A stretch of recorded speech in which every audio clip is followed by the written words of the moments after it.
Morning business breakfast షోకి స్వాగతం. STX Nifty 6724 దగ్గర ట్రేడ్ అవుతున్న 6 పాయింట్ల లాభంతో. సో ఫ్లాట్ ఓపెనింగ్ కోసం ఇవాళ మన మార్కెట్స్ సిద్దమవుతున్నాయి. ఏషియన్ మార్కెట్స్ లో కూడా ఫ్లాటిష్ ధోరణి కనిపిస్తుంది. Japanese and south Korean markets ఇవాళ సెలవు తీసుకుంటున్నాయి, మిగతా మార్కెట్స్ పనిచేస్తున్నాయి. సో లాస్ట్ ఫ్రైడే యూఎస్ లో జాబ్స్ డేటా చాలా పాజిటివ్ గా వచ్చింది. 2,88,000 కొత్త ఉద్యోగాలు యూఎస్ లో పుట్టాయి. సో 2,15,000 ఉద్యోగాలు మాత్రమే క్రియేట్ అవుతాయి అనుకున్న నేపథ్యంలో చాలా ఆప్టిమిస్టిక్ గా డేటా వచ్చింది. అయినా కూడా మార్కెట్స్ నష్టంతో ముగిశాయి ఫ్రైడే రోజు. మేబీ బాండ్ ఈల్డ్స్ అయితే భారీగా క్షీణించాయి. డెఫిసిట్ తగ్గుతుంది అన్న వార్తలు, అలాగే యూరోపియన్ క్వాంటిటేటివ్ ఈజింగ్ ప్రారంభమైందన్న వార్తలు, వీటితో కొంత బాండ్ ఈల్డ్స్ లో మనం నష్టాలు చూసాం యుఎస్ మార్కెట్స్ లో. సో ఇదే ప్రభావం కొంత ఈక్విటీ మార్కెట్స్ మీద కూడా కనిపించింది. అండ్ ఈ నేపథ్యంలో ఏషియన్ మార్కెట్స్ లో ఎటువంటి క్యూస్ కనపట్లేదు, ఫ్లాట్ గా ట్రేడ్ అవుతున్నాయి. ఎస్టీఎక్స్ నిఫ్టీ ఇది కూడా ఇదే ట్రెండ్ ను సూచిస్తుంది. సో ఒక కీలకమైన వారంలో ప్రవేశించాం. Exit polls season maybe market గమనాన్ని మార్చి వేస్తుంది అనుకుంటున్న ఎగ్జిట్ పోల్స్ మే 13th కు ఇవాటికి మధ్య 6 సెషన్స్ మాత్రమే మిగిలినాయి. అలాగే ఎన్నికలకు సంబంధించి 2 దశలే మిగిలి ఉన్నాయి. ఎల్లుండి అలాగే 12వ తేదీ 2 ఫేజెస్ లో ఎలక్షన్స్ కంప్లీట్ కానున్నాయి. సో తప్పనిసరిగా ఓటు వేయండి. మేమందరం ఇక్కడ తెలంగాణ ప్రాంతంలో ఓటు వేశాం. ఆంధ్ర సోదరులు కూడా అత్యుత్సాహంగా ఓటు వేయాల్సిన సమయం ఇది. ఇక్కడ సుమారుగా 70% పోలింగ్ నమోదైంది. సో పోటాపోటీగా ఆంధ్రలో మరింత ఎక్కువ, సీమాంధ్ర ప్రాంతంలో మరింత ఎక్కువ పోలింగ్ జరగాల్సిన పరిస్థితి. మేబీ 70-75% పోల్ కావడం అనేది తెలంగాణను మీరు బీట్ చేస్తారు. సో ఈ అంశాన్ని గుర్తుంచుకుని ఓటు వేయండి. అండ్ ట్రేడింగ్ ఇన్వెస్ట్మెంట్ పరంగా చూస్తే చాలా అప్రమత్తంగా ఉండాల్సిన సమయం ఇది. హై బీటా కాదు, మే 16th బీటా ఫీవర్ మార్కెట్స్ లో కనిపిస్తుంది మనకు. అండ్ ఈ మే 16th బీటా స్టాక్స్ మీదే ట్రేడర్స్ కావచ్చు, ఇన్వెస్టర్స్ కావచ్చు పందెం కొనసాగిస్తున్నారు. ప్రాఫిట్ టేకింగ్ జోరుగా కొనసాగిపోతుంది. అప్రమత్తంగా ఉండాల్సిన సమయం అనుకుంటున్నాం కాబట్టి కొంత ప్రాఫిట్ టేకింగ్ వస్తుంది బోత్ ఇన్స్టిట్యూషనల్ ఇన్వెస్టర్స్ నుంచి, అలాగే హై నెట్వర్క్ ఇన్స్టిట్యూషనల్ ఇన్వెస్టర్స్ నుంచి కూడా ప్రాఫిట్ టేకింగ్ కొంత మనం చూసే అవకాశం కనిపిస్తుంది. లాస్ట్ ఫ్రైడే కూడా ఈ ట్రెండ్ మనకు కనిపించింది. కొన్ని స్టాక్స్ లో మనకు ప్రాఫిట్ టేకింగ్ రావడం, దీంతో ఓవరాల్ గా స్మాల్ క్యాప్ ఇండెక్స్ 0.9% నష్టపోయింది లాస్ట్ వీక్. సెన్సెక్స్ నిఫ్టీలు 1.3% వరకు నష్టపోయింది చూస్తాం. సో ఒక ప్రాఫిట్ టేకింగ్ మాత్రం దీనికి కారణం అనుకోవచ్చు. ఎందుకంటే ఎఫ్ఐఎస్ ఫ్రైడే రోజు కూడా 387 crores వర్త్ స్టాక్స్ కొన్నారు, కానీ వాల్యూమ్స్ 50% తగ్గాయి ఎఫ్ఐ ధోరణి గమనిస్తే. సో ఎఫ్ఐఎస్ కూడా ఇక్కడ కొంత వెయిట్ అండ్ వాచ్ మూడ్లోనే ఉన్నారు. ఓవరాల్ గా పాజిటివ్ గా ఉంటున్నప్పటికీ ఇండియన్ మార్కెట్స్ పట్ల. అండ్ కొన్ని స్టాక్స్ అఫ్ కోర్స్ ఫ్రైడే రోజు కూడా లాభపడటం చూసాం.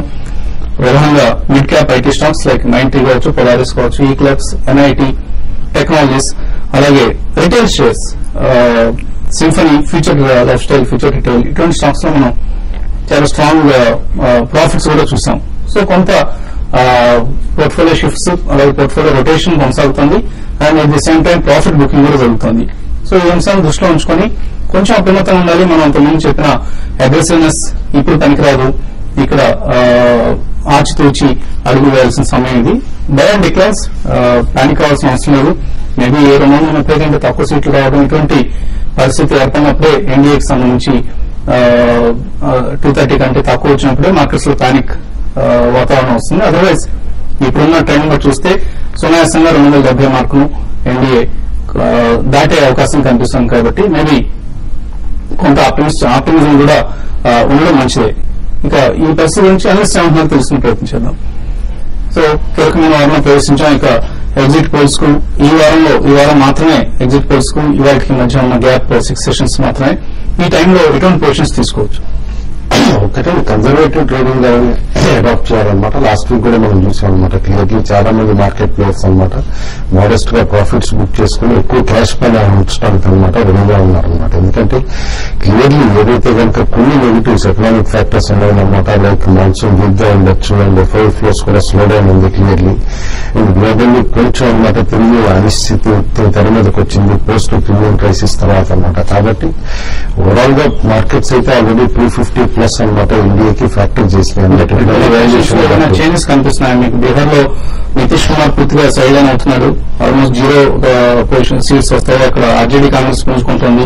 ఇటువంటి వార్తలు ఏమైనా ప్రభావం చూపించే అవకాశం? ఒకటి మామూలుగా ఇప్పుడు స్పెక్యులేటర్స్ యాటిట్యూడ్ చూస్తూ ఉంటాను అనమాట. మన స్టాక్ మార్కెట్ అంత యాక్టివ్ గా ఉంది, సట్టా బజార్ కూడా అంతే యాక్టివ్ గా ఉందన్నమాట. అన్అఫిషియల్ బెట్టింగ్ అనమాట పోల్స్ పైన. అయితే నిన్న ఈవినింగ్ వచ్చిన పోల్స్ బాంబే సైడ్ నుంచి అనమాట సట్టా బజార్ రేట్స్ చూస్తూ ఉంటే 300+ ఇండియాకి ఫ్యాక్టర్ చేస్తున్నారు. ఎందుకంటే ఇన్ఫాక్ట్ 300+ ఇండియా వస్తూ ఉంటే ఓన్లీ ₹1 65 పైసా అట్లా బెట్స్ నడుస్తుంది అనమాట. వేరే కాంగ్రెస్ కనమాట లెస్ దాన్ 85 వస్తాయని చెప్పేసి ఇన్ఫాక్ట్ ₹2 వరకు కూడా ఆఫర్ చేస్తున్నారు. అంటే అంత వీక్నెస్ వచ్చింది.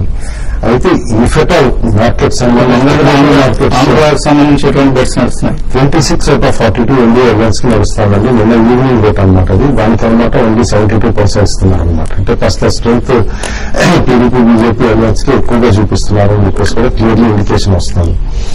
ఓవరాల్ గా మాత్రం satta Bazar rates last election లో అబ్జర్వ్ చేశాను 2009 లో అనమాట. బై అండ్ లార్జ్ కరెక్ట్ ఉంది. ఎందుకంటే అప్పుడు చాలా వరకు ఇండియా కంబ్యాక్ చేస్తుంది అని అంటే కూడా కాంగ్రెస్ కి ప్రోగా వచ్చింది అనమాట. బెట్స్ అయ్యే ప్రూవ్ కూడా ఉంది. ఈసారి కూడా maybe they can be right అనమాట. బట్ ఓవరాల్ గా మార్కెట్స్ లో రీసెంట్ కపుల్ ఆఫ్ మంత్స్ ఎగ్జిబిరెన్స్ తోటి అనమాట దాదాపు 250+ ఇండియాకి వస్తాయని ఫ్యాక్టర్ చేసింది. కాబట్టి 220 అండ్ బిలో అంటూ ఇండియా ఎయిర్లైన్స్ వస్తే మాత్రం మేజర్ సెల్ ఆఫ్ రావచ్చు. ఇన్ఫాక్ట్ సెల్ ఆఫ్ ఎంత షార్ప్ గా ఉండొచ్చు అంటే నిఫ్టీ 600-700 పాయింట్స్ కరెక్ట్ అయినా కూడా మనం సర్ప్రైజ్ కాం. అదే 300+ కనుక ఇండియా ఎయిర్లైన్స్ వస్తే కనుక మార్కెట్స్ కరెంట్ లెవెల్ దగ్గర నుంచి కూడా అనదర్ 10-15% అనమాట. అప్లై అవుతుందంటారు. అందుకని చెప్పేసి ఎక్స్చేంజెస్ కూడా ప్రిపేర్ అవుతున్నాయి. 1.5 hour ఎక్స్ట్రా ట్రేడింగ్ టైం ఇవ్వమంటున్నారు. సాటర్డే కూడా ట్రేడింగ్ టైం అరేంజ్ చేయమని చెప్పేసి అంటున్నారు. సో దట్ ఇన్ఫాక్ట్ ఇలాంటి ఇన్సిడెంట్స్ ఏదైనా అయితే కనుక కాస్త కూలింగ్ పీరియడ్ తర్వాత కూడా ట్రేడింగ్ చేయొచ్చు అనే పాసిబిలిటీ తోటి అనమాట. అండ్ మీరు ఆప్షన్స్ లో కూడా చూస్తూ ఉంటే surprisingly out of the money options బాగా యాక్టివ్ అయిపోయింది. లైక్ ఈవెన్ 6,000 పుట్ యాక్టివ్ ఉంది, 6,500 యాక్టివ్ ఉంది. అదే ఆన్ అప్ సైడ్ అనమాట 7,000 కాల్ యాక్టివ్ గా ఉంది, 7,500 కాల్ కూడా యాక్టివ్ గా ఉంది. కాబట్టి ఇంత రైడ్ ట్రేడింగ్ జోన్ వచ్చే పాసిబిలిటీ ఉందని చెప్పేసాను అనమాట. ఏఎక్స్ కూడా ఏదైతే వాలటిలిటీ ఇండెక్స్ అంటామో అది కూడా బాగా షార్ప్ గా పెరగటం చూసాం. అదర్ ఫ్యాక్టర్స్ చూస్తూ ఉంటే ఎఫ్ఐఎస్ కూడా చాలా అప్రమత్తంగా ఉన్నారనమాట. గత 1 వీక్ అనమాట అలాగే పొజిషన్స్ చూస్తే ఫ్యూచర్స్ లో దాదాపు నెట్ 850 crores సెల్లర్స్ అనమాట. బట్ క్యాష్ మార్కెట్ లో ఈక్వలెంట్ బౌలింగ్ కూడా చేశారు కాబట్టి మనకు ఇంపాక్ట్ కనపట్లేదు. బట్ ఇన్ జనరల్ ఈ వారం అంతా కూడా నేను అనుకుంటే రిజల్ట్స్ తో పాటు అనమాట ఏదైతే గ్లోబల్ క్యూస్ కొన్ని యూరోపియన్ ఇంట్రెస్ట్ రేట్స్ కానీ ఇటు యుఎస్ ఫెడ్ చీఫ్ జానెట్ అనే టెస్టిమనీ యుఎస్ సెనేట్ ఏదైతే ఉందో దాన్ని బట్టి కానీ మార్కెట్స్ మైండ్ గా గ్లోబల్ క్యూస్ ఏదైతే ఉందో దాన్ని బట్టి అవుతుంది. మన డొమెస్టిక్ ఫ్యాక్టర్ లో ఎక్స్పోర్ట్ ఇంపోర్ట్ డేటా కూడా కొంచెం కీలకం ఉంటుంది. దాన్ని బట్టి రూపీ యూనియన్ డిక్టేట్ కావచ్చు. అండ్ చైనీస్ పిఎంఐ ఎనీవే స్వే చేస్తుంది మెటల్ స్టాక్స్ అని చెప్పేసి అనుకుంటున్నాం. మోస్ట్ ఇంపార్టెంట్ సపోర్ట్ జోన్ మాత్రం 6650 బ్రీచ్ అయితే కనుక Nifty and down side maybe అది షార్ప్ కరెక్షన్ వచ్చే పాసిబిలిటీ కూడా ఉంటుంది. అండ్ అప్ సైడ్ మాత్రం 6725 6750 మధ్యలో స్ట్రాంగ్ రెసిస్టెన్స్ ఉంటుంది. ఇవాళ కూడా ఆ లెవెల్ క్రాస్ అయితేనే పొజిషన్స్ కూడా క్యారీ చేయమని అంటాను అనమాట. ఇక్కడ నుంచి ఎవ్రీ ట్రేడింగ్ సెషన్ కేర్ఫుల్ గా మానిటర్ చేసుకుని పొజిషన్స్ కంటిన్యూ చేయాల్సి వస్తుంది. పొజిషన్స్ ఇండికేట్ చేస్తారు. షార్ట్ పొజిషన్స్, లాంగ్ పొజిషన్స్ లో దేని ప్రిఫరెన్స్ ఇస్తారు ఈ సమయంలో? ఈ సమయంలో అంటే ఎలక్షన్స్ రిజల్ట్ ఏదైనా ఎగ్జిట్ పోల్స్ వచ్చేంత వరకు కూడా మార్కెట్స్ రేంజ్ బౌండ్ ఉండే అవకాశం ఉంది. లాస్ట్ వీక్ కొంత ర్యాలీ వస్తుంది లాస్ట్ డే అనుకున్నాను, కానీ అది రాలేకపోయింది. హైయర్ లెవెల్లో మార్కెట్ లో సెల్లింగ్ అనేది చూస్తున్నాము. కాబట్టి present profit booking kind of అలాగా వస్తుంది. కాబట్టి ఇట్లా వచ్చినప్పుడు ఏంటంటే మార్కెట్ లో హైయర్ లెవెల్ లో సస్టైన్ కాకపోవచ్చు. కొన్ని స్టాక్స్ మాత్రం ఇండెక్స్ ని పక్కన పెడితే కొన్ని మీడియం చిన్న మిడ్ క్యాప్ స్టాక్స్ లో కొంత బయింగ్ కనపడుతుంది. కాబట్టి అటువంటి వాటిలోనే బై చేసుకోమని చెప్తాను. బట్ పెద్ద ఈవెంట్ ఉంది కాబట్టి ఈవెంట్ ఉంది కాబట్టి మార్కెట్స్ రేంజ్ బౌండ్ ఉండే అవకాశం ఉంది. అయితే ఆప్షన్ యాక్టివిటీ కానీ చూస్తే చాలా హ్యూజ్ వోలటాలిటీ అనేది మనకి రావడానికి అవకాశం ఎక్కువ కనపడుతుంది. లైక్ 6200 పుట్టికి మంచి ఓపెన్ ఇంట్రెస్ట్ పెరిగింది. ఇవన్నీ మార్కెట్ లో కొంత చిన్నపాటి కరెక్షన్ వచ్చినా కూడా మళ్ళీ 6200 పుట్టి మనం పెరగడం చూస్తున్నాము. In the same time up side గా చూసుకుంటే 6800 అనేది చాలా హ్యూజ్ నిఫ్టీకి రెసిస్టెన్స్ గా ఫేస్ చేయవచ్చు. అలా ఎన్డీఏ కానీ అనుకున్న విధంగా 300 ఆ రేంజ్ 280 పైన కానీ వచ్చిందంటే మాత్రమే మా మార్కెట్స్ లో ఒక ర్యాలీ ఉండే అవకాశం ఎక్కువ కనపడుతుంది. బట్ వన్ డే ఒక రోజు రిజల్ట్ తర్వాత కూడా మార్కెట్ కొంత వీక్ అయినా కూడా ఎన్డీఏ గవర్నమెంట్ దాన్ని ఫామ్ చేసిందంటే మాత్రం పోస్ట్ ఎలక్షన్ తర్వాత కూడా నిఫ్టీలో ఒక 15-20% ర్యాలీ వచ్చిన ఆశ్చర్యపోవడం వస్తుంది. కాబట్టి ఏంటంటే ఎలక్షన్ తర్వాత మార్కెట్స్ ఏదైనా డైరెక్షన్ తీసుకునే అవకాశం ఉంది. ఈ లోపల రేంజ్ బౌండ్ ఉండే అవకాశం ఉంది. మెటల్ కౌంటర్స్ కంటిన్యూగా వీక్ గా ఉన్నాయి. రీసెంట్ గా చూస్తే దాదాపు అన్ని మెటల్ కౌంటర్స్ హైయర్ లెవెల్ లో సెల్ చేయడానికి అనుకూలంగా ఉన్నాయి. కాబట్టి 1 or 2 days లో అవి పెరిగితే సెల్ చేయమని చెప్పాను. తర్వాత డిఎల్ఎఫ్ ఒకటి, తర్వాత జిందాల్ స్టీల్ అండ్ పవర్ ఒకటి, ఇవి కూడా చాలా వీక్ గా ఉండే అవకాశం ఉంది. ఎలక్షన్స్ బీజేపీ కానీ గవర్నమెంట్ ఫార్మ్ చేస్తే ఫస్ట్ 2 కంపెనీలు చాలా వీక్ గా ఉండే అవకాశం ఉంది. కాబట్టి ఈ రెండింటిలో కూడా ఏమాత్రం ర్యాలీ వస్తే సెల్ చేయమంటాను. తర్వాత ఈవెన్ పుట్ ఆప్షన్స్ కూడా ఈ రెండింటిలో కూడా ట్రై చేయమంటాను. తర్వాత కాల్ ఆప్షన్ కానీ ఎవరైనా తీసుకోవాలి అనుకుంటే మాత్రం Indiabulls real estate 74 rupees call తీసుకోమంటాను. తర్వాత జిఎంఆర్ ఇన్ఫ్రా 30 రూపాయలు 30 రూపీస్ కాల్. ప్రీమియమ్స్ ఎక్కువనే, బట్ తీసుకోవాలనుకుంటే తీసుకోమని చెప్తాను. అరౌండ్ 70-80 మధ్యలో ట్రేడ్ అవుతుంది. 30 రూపీస్ కాల్ జిఎంఆర్ ఇన్ఫ్రా అది కూడా తీసుకోమంటాను. ఒకవేళ బీజేపీ గవర్నమెంట్ కానీ ఫామ్ అవుతుంది అనుకుంటే మాత్రం ఐఆర్బీ ఇన్ఫ్రాలో కూడా హ్యూజ్ స్వింగ్ అప్ సైడ్ రావడానికి అవకాశం ఉంటుంది. IRB 135 call around 4.5 to 5 rupees మధ్యలో ట్రేడ్ అవుతుంది. దాన్ని కూడా పై చేయమంటారు. ఈ విధంగా స్టాక్ స్పెసిఫిక్ యాక్షన్ మార్కెట్ లో కొనసాగవచ్చు. కాబట్టి ఈ రోజు విషయానికి వస్తే రేంజ్ బౌండ్ ఎక్కువ ఉండే అవకాశం ఉంది. హైయర్ లెవెల్ లో కొంచెం సెల్లింగ్ రావడానికి అవకాశం కనపడుతుంది. 6720 కానీ దాటితే మార్కెట్ లో అకౌంట్ ఉంటుంది. లేదంటే మాత్రం ఫ్లాట్ క్లోజ్ అయ్యే అవకాశం ఉందండి. సో 50,000 ఒక్కసారి వచ్చే ఈవెంట్ ఇది. లాస్ట్ టైం 2009 ఇందులో స్టాండర్డ్ ఫోటో కూడా వేయటం జరిగింది. సో ఆ రోజు ట్రేడింగ్ హాల్ట్ అయింది, అంటే అప్పర్ సర్క్యూట్ దగ్గర ఫ్రీజ్ అయింది మార్కెట్ 2009 లో. సో ఈ పరిస్థితి ఈసారి కూడా వస్తుందా, లేకపోతే 2004లో వచ్చినట్లుగా అప్పుడు డౌన్ సర్క్యూట్ టచ్ చేసింది. సో అటువంటి పరిస్థితి ఉంటుందా? ఇది మనకు మే 16 తేలబోతున్న అంశం.